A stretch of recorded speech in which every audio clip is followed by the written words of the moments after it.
Mahaganapatin Manasa Smarami Mahadeva Mudam Shirasa Namami Mahaganapatin Manasa Smarami.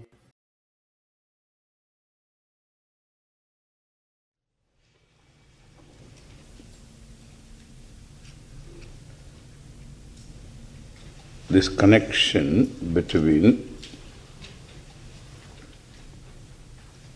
the Gita, which is the essence of Upanishad, the source book, and this Vidya, this knowledge, is to be understood. Otherwise, there would be no pursuit, pravritti of this teaching.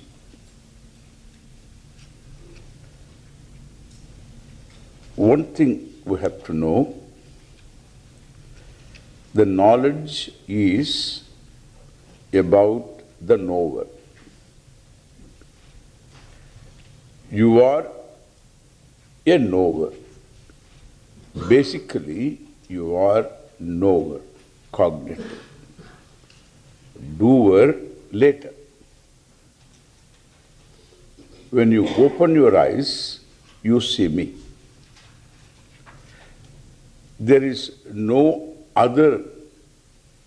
choice in this. You open your eyes, you see, you hear, you sense a smell. Then the smell happens to be the smell of rose. Then you decide to find out where that rose is. You look around and you go and pluck the flower. This is how people, take to a pursuit. First you know, or at least you think you know, then afterwards you go after things, or you run away from things.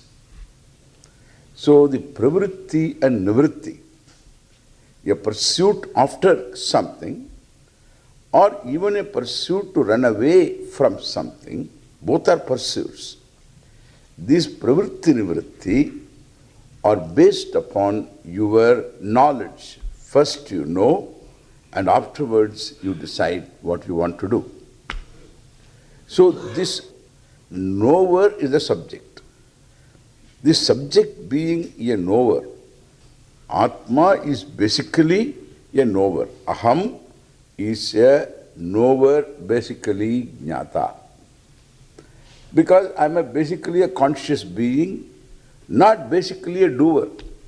The conscious being is blessed with the privilege of doing. It's a privilege, kartum, akartum. There is to do or not to do, I am endowed with the choice. So that choice is a privilege. Therefore, doing is a privilege, but knowing is just myself. Privilege given to the knower. Then in knowing also there can be some choices. But that choice you decide to know, because you know already something, then you go after a pursuit of knowing. So pursuit of knowing means you place yourself in a situation from where knowledge is possible. You don't really do something to know.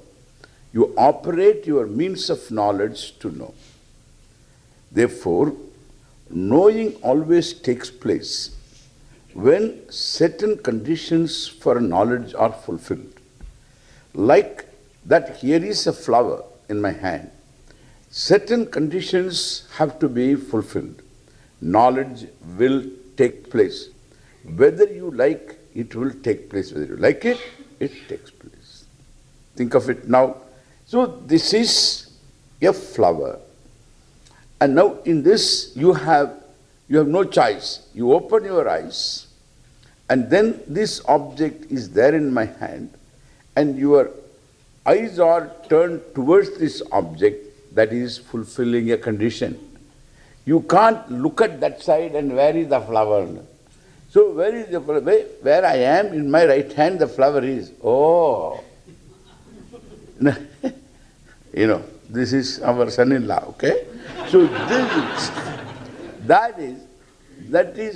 not, let's say you have not fulfilled the condition. The condition is the object should fall within the range of your sight. So when it falls within the range of your sight, sight must needs take place, necessarily take place. Must needs is an expression. Suddenly I get it from somewhere, nowhere. So must necessarily take place. So here is an object that you will see whether you like it. And if it happens to be a flower, you will see a flower. If that flower is little different, then you will see that flower. And therefore, so you have no choice. Once the conditions are fulfilled, knowledge takes place. This knowledge can be erroneous also. If you have your own prejudices, your own problems, because knowledge is not that simple all the time. And you go on seeing things which are not true. That is because one's own anxieties and fears and apprehensions and problems, and therefore one sees and lives in one's own world. So reducing that is exactly called sane living. We try to reduce our projections to live objectively. That is called sane living. That is why a therapist is loosely called a shrink. So he is not a shrink or anything. So he is a therapist who helps you shrink. You are the one who is interested in shrinking, not the therapist. He helps you shrink because you are too dilated, understand? Your head is too dilated and he tries to shrink it. Don't call him a shrink, that is the wrong thing to do. Yeah, he is playing a role. He is playing a role in your life to make you sane, Understand? You can't call like that, and I don't use that word. I don't like that word. Shrink. Not correct. I am serious, okay? So because sometimes you don't know whether I am serious or not. So what I say,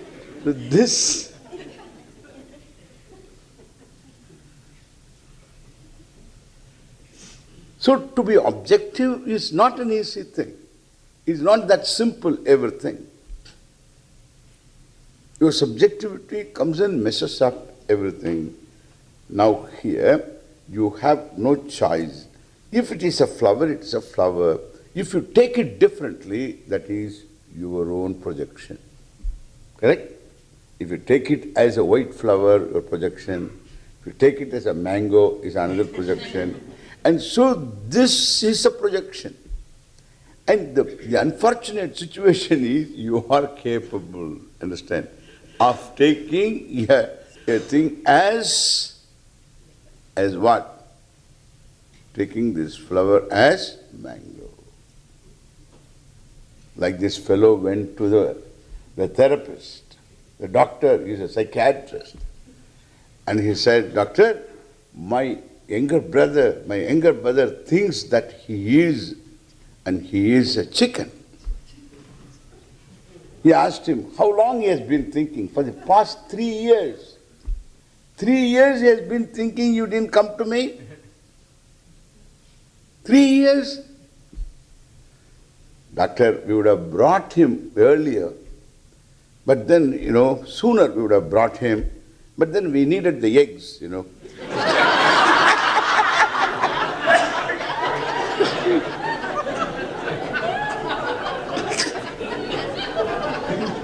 Think it over.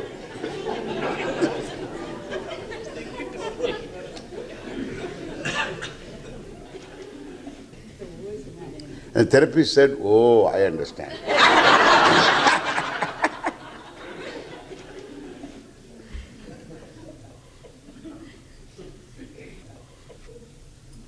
possible. These possibilities are infinite possibilities. Insanity provides infinite possibilities. Sanity is only one possibility. So, and maximum another possibility. But especially in knowledge, there is no second possibility.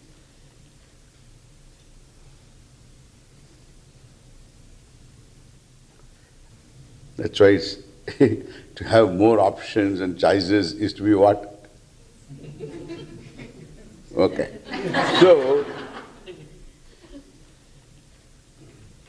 So this is a flower. Flower is a flower is a flower.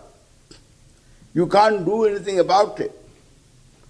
And so this is jnanam. Therefore, this jnanam not open to choice. One choice is what? It can be flower, it can be sanyatava jnatum shakyam, or jnatum shakyam, it can be taken as flower, it can be taken as another thing. This choice you don't have. Jnatum shakyam, ajnatum shakyam, that also is not possible. Because once the pramana is set up, object is there, you will know whether you like it. You will know. Therefore, jnatum, ajnatum, I can know, I need not know, that also is taken away from you. Anyatava jnatum shakyam, that is also not possible. Jnatum or anyatava, if the flower is a flower, you can't take it differently.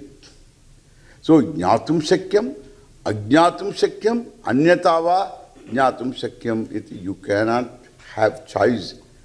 Whereas, see the choice now. See the choice now. One of you get up and take this flower.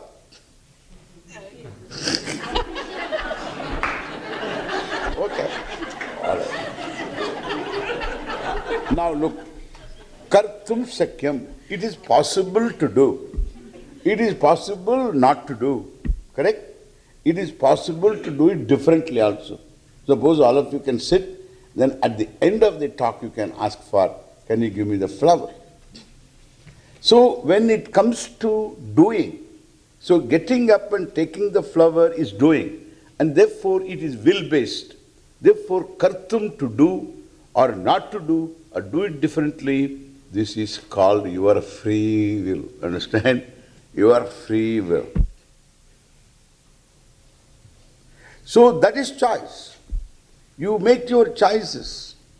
And therefore, free will. You have to make your choices. We suffer because we don't make choices. So if you make proper choices, so you can free yourself from suffering. So this kartum shakyam, that free will does exist in terms of doing. Even in knowing, you can place yourself in a situation where you can know, and that is based on will. Because you are placing yourself in a situation from a previous situation, you are creating a situation, or you are entering into a situation which is also creating a situation where you can know, like when you are coming here. So which is creating a situation for yourself. So that is based on will. That is based upon your priorities. So how do you allot your time? Your holidays are only a few days. So how are you going to spend those holidays? You have to decide. So that is priority basis. That is entirely different. But jnanam is once the alignment, once you place yourself in the situation, will you know or not? It all depends. It depends upon, here if it is an object, there is no problem. If it is a subject, it is a problem, understand? If it is a subject matter. And it is something that we have to recognize. It all depends upon what kind of subject matter it is. And therefore, you are basically a knower, now understand, a knower who has a few means of knowledge. So one is simple perception, eyes and ears, the five senses, so through which you objectify the world. This is how you objectify the world. Otherwise, you don't know there is a world. So you have to objectify the world, and objectification takes place through your employing the senses. So when you have the senses employed, naturally, means the mind is behind them, you are behind the mind, then you become a unit called knower, jnata. So this knower knows the world. So every one of us is a knower, jnata. Has the means of knowledge like perception, eyes, ears, all of them direct senses, directly perceiving through senses is called pratyaksham, direct perception. Not only seeing, hearing, smelling, tasting, touching, all of them are called the pratyaksha, the direct perception. This is a means of knowing. This is very important. We are so dull, I tell you. So and I'm not telling you, I'm talking about ourselves. So people of our tribe, so don't even understand what is this pramana. They talk about various things. This is called pramanam. Prama means knowledge. Ma means knowledge. Prama means knowledge. Pra is only make it valid knowledge. Prama. Pramayaha karanam. That karanam means means. That means is called, means of knowledge, knowing, is called pramanam in Sanskrit. Not authority. Wrongly translated as authority. Then afterwards you say, I don't accept authority. Understand? Nobody accepts authority. Nobody wants authority. So this pramanam is, you can't say, I don't like pramanam. So I don't like pramanam. What is the pramanam for your not liking, I ask?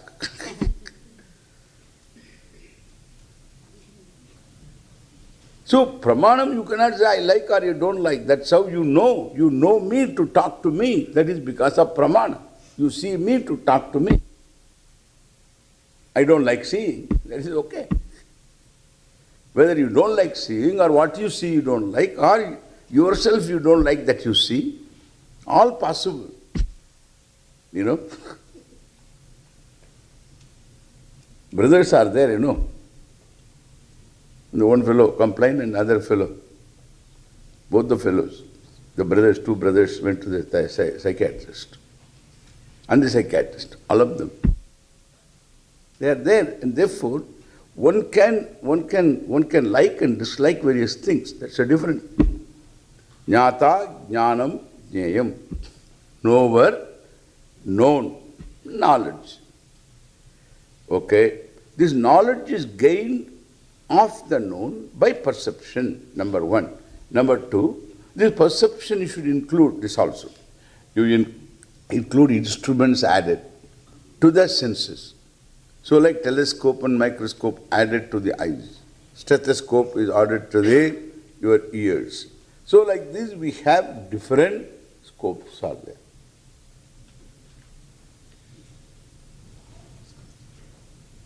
Even surgery has got a new scope, you know. So different types of scope they have. Go inside and then do. Without making a big opening. Okay. It's all perception. Then your emotions you recognize. Not by senses. Time you recognize. Not by senses. Space you recognize, distance, etc. Not by really senses. So that is seen by what? That space seen by what? It is not because there is no form for the eyes to see.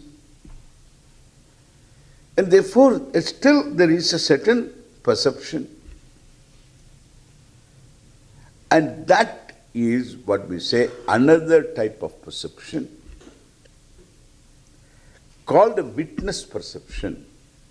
Sakshi pratyaksham. In other words, jnata, looking at everything. Sometimes the jnata also undergoes change. Jnata undergoes change. Even those changes are seen by somebody. That is why we call it as Sakshi Pratyaksham, a witness perception without senses. Witness perception with senses. That's all two perceptions. Witness is always there. Witness perception with senses, witness perception without senses. Okay, this is called pratyaksha. Then what else? Then you have got inference, different types of inference. So different one-step inference, more than one-step inference.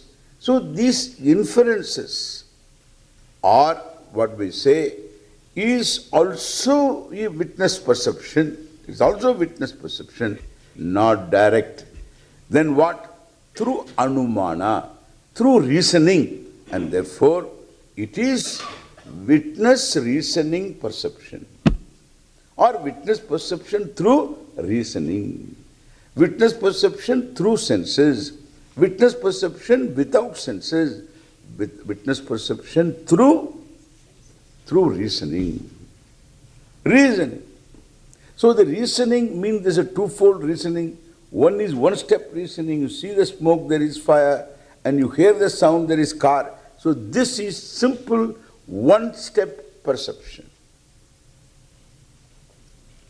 And then there are 2 steps, 3 steps, 4 steps, all medical diagnosis, all the theories, and even this Big Bang theory, etc., all of them are all hundreds of steps are there. All tight steps, 1, 2, 3, 4, 5. In grammar also, in creating a word, there are so many logical steps in Paninian grammar. He has created a system. The system works only when you have logic, and there are logical steps, 1, 2, 3, 4, based upon your precision in thinking, your precision in thinking, your alertness. You have to be logical. Why this has happened here? How this can happen here? And so why if you ask a question, there are so many sutras you find. No sutra accommodates this problem. And then how do you do? Then somewhere there is one. You say somewhere it should be. You never say it is wrong. You say there is somewhere because it is tight. It is tight. Therefore you are wrong, you are very sure. And if it is wrong, then you have to make sure. You should be a Katyayana for it. He doesn't allow you to find new mistakes anyway. He has covered everything. And therefore what I say, the system is very tight. Logic. So there are many steps in that. Just to arrive at one word. From the root to a word, Ram root to Ramaha. So there are so many steps here. How it became Ram? Ram is the root. It should be Ramaha. Why it became Ramaha? And therefore there is a big process, grammatical process. It's all logical. Logical in the sense within the system there is a logic adopted. So that logic you have to follow to arrive at the word. Therefore what I say, so this is called 2 or more step inferences. And with these inferences we arrive at different things. And that is again, so through inference, when you say something, you arrive at something, anumanam, pramana, arthapatti, more than one step, pramana, anupalabdhi, absence of things. There is no pot in my hand, there is no flower in my hand. This is called absence. How do you see absence? This is another problem. You can't say direct perception. It's not direct perception. Direct perception is hand. You are not seeing a part. I mean, absence of part you are not seeing. There is absence of elephant also.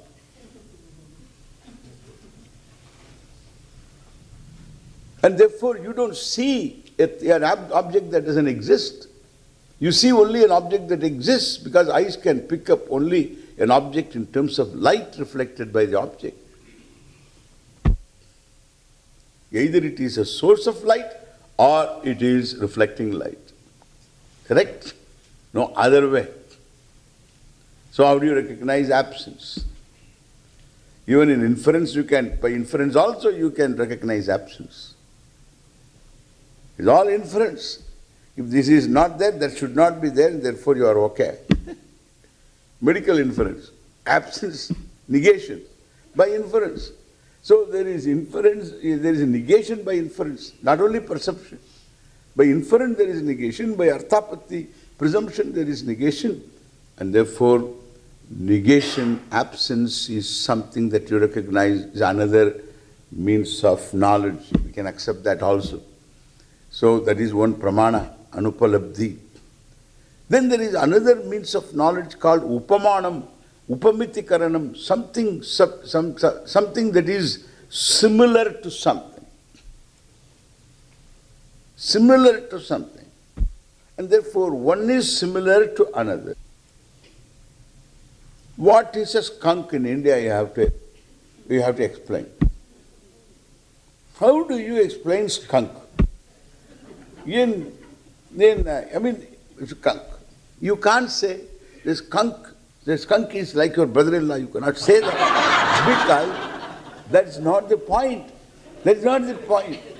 So that is not. It should be an example. First, I should recognize it as an animal here. The skunk is an animal like a bandicoot. What is bandicoot? It's like a skunk, you know. So this is for American. So skunk is like a bandicoot. What is bandicoot? It is like a skunk. Oh, okay. But does it also spray like skunk? No. It doesn't do that. So that is the only difference. So both of them look the same. So you get an idea. It's not like an elephant. It's not like a camel. It's not like a turtle. But it is like a bandicoot. It is a big fat rat, that's all. So you understand this now. So this example gives you an idea of skunk. And the first time he comes to America, and then on the road he gets a smell. What is this smell? That skunk. Oh, this is a skunk. Oh, I understand now. What? How do you know? Because somebody told me about skunk. So he knows now. He knows the smell of skunk. And also why, and I don't want to say further, and therefore the skunk is clear to you. So this is possible because of example. Therefore, the upamitikaranam, upamanam,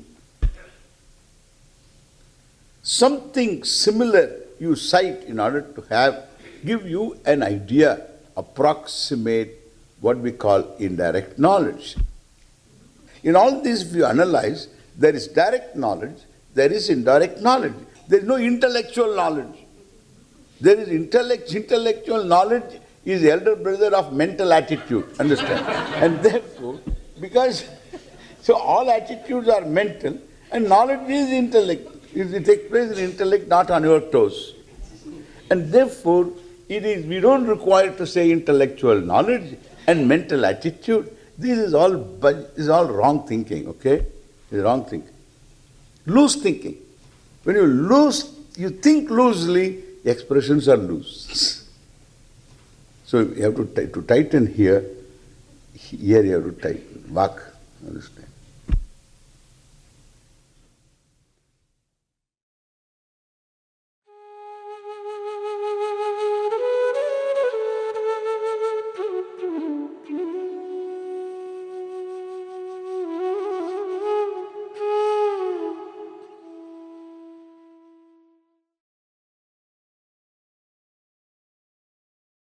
Mahaganapatin Manasa Smarami Mahadeva Mudam Shirasa Namami Mahaganapatin Manasa Smarami.